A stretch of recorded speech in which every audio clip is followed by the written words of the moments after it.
Good morning and welcome to Tandem Radio Live. This is Glenn DeLakin, your host, and typically along with Peter Grandich, who's still out convalescing, but Peter will be calling in later in the show, and we just want to welcome both our regional and national and international listeners as well, and we're excited to have you. We have a special theme today is raising up young entrepreneurs, which is one of my favorite things to do. And we have a guest today, Vince Tesi, who I've worked with on several projects, and we're going to be introducing Mr. Tesi a little later in the show. But for right now, we're going to start off with our scriptures of the day. Our goal here at Tandem Radio Live is to help entrepreneurs walk the Christian walk every day. It's a 24/7 path, and all is fair in love and war is not what the Bible had in mind. So we're going to do our best to encourage you and help you and encourage you mostly to seek God's guidance in your day-to-day walk, especially in your business and in your personal life as well. And again, our topic for today is raising up young entrepreneurs. So the scriptures for today are, we'll start off with Job 34:32. Teach me what I cannot see. If I have done wrong, I will not do so again. Proverbs 22:6. Start children off on the way they should go, and even when they are old, they will not turn from it. Some versions I know say raise up a child in the way that they should go. But that's Proverbs 22:6, excuse me. And of course, James 3:1. Not many of you should become teachers, my fellow believers, because you know that we who teach will be judged more strictly. And our guest today is now cowering in the studio after I just said that, because he is a school teacher. We're going to talk more about Vince in a few minutes.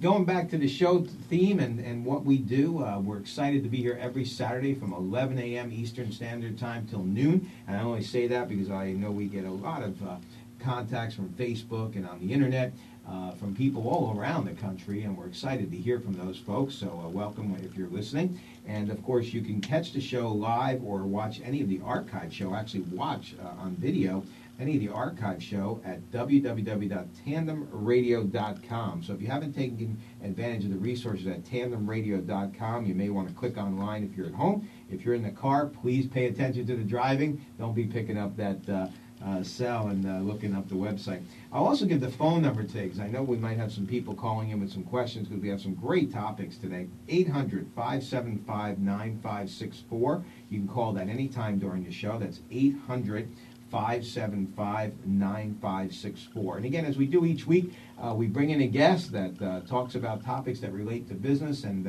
if you're if you're at home, pull out a pen and a pad, and you're going to want to take notes, because we're going to have some great information for you today here at Tandem Radio Live, which again, we're here every Saturday. Today's guest is a gentleman I'm just really glad to know, and I've spent a fair amount of time with over the last few years.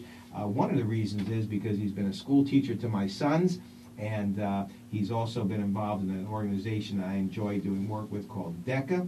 And his name is Vince Tesi, who happens to be a business teacher and Deca coordinator. And I'll let Vince this morning introduce himself and tell us about himself. So Vince, welcome to the show, and why don't you share with our audience a little bit about yourself? Glad to be here, Glenn. I do teach business courses at my high school, which is Colts Neck High School here in New Jersey. And I have been teaching at the high school now for 13 years. And I have been the Deca advisor now for about 11 years. And Deca does stand for Distributive Educational Clubs of America. That is a national organization for students that are interested in business and marketing. And I really enjoy what I do, and just glad to be here. Well, you know, we are going to talk about a number of things today, including the Deca organization, because that's an organization that most entrepreneurs don't even know about. And when I got involved, when my son first got involved years ago, and then I started to look into it, I was amazed that such an organization actually exists for high school age students. And it's pretty incredible. But we'll get back to that in a second. Now, Vince, you've had a pretty dynamic career. You came out of college and you went into the workforce, and then you eventually became an entrepreneur yourself.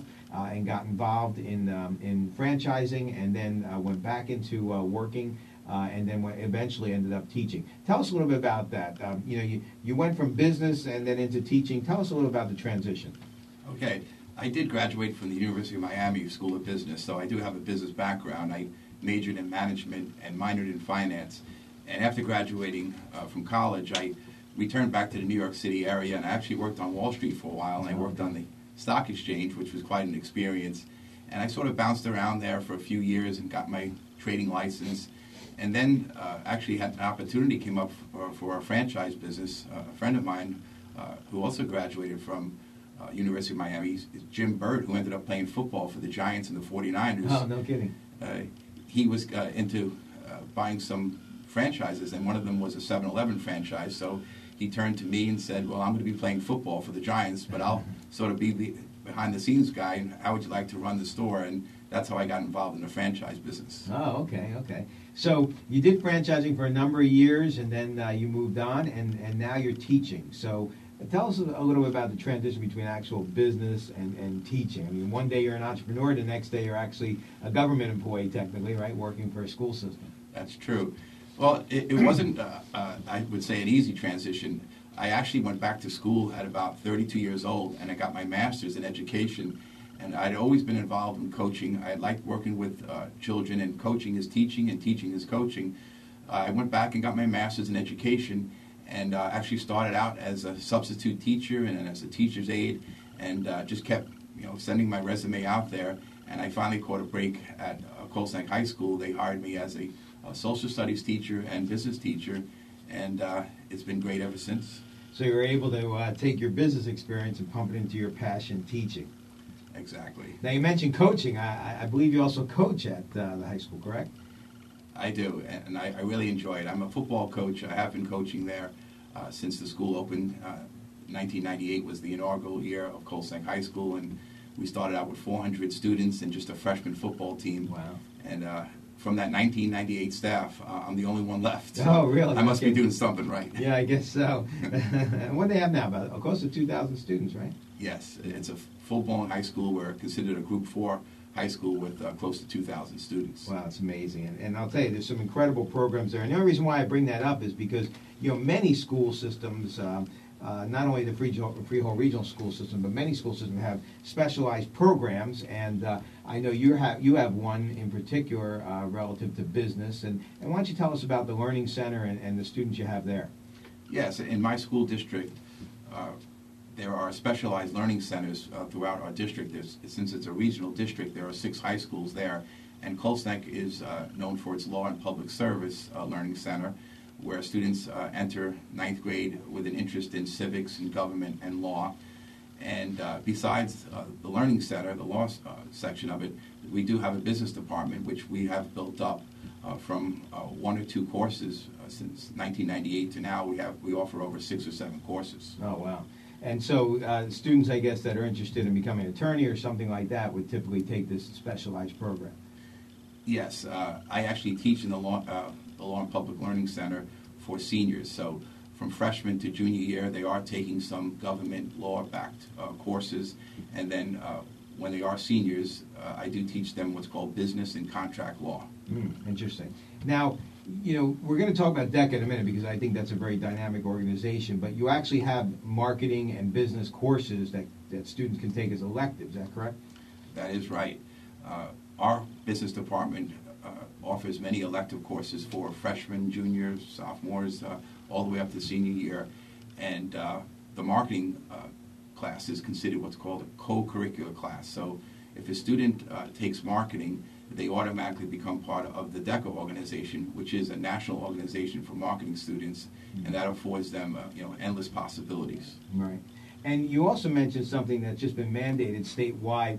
Before we went on the air, you were talking about a new program, right, that the students have to take now in the schools. Tell us about that. Yes, actually, it really does help us out because we have to recruit students, and we have elective fairs, and as teachers, we're always trying to get students to get as much information as possible.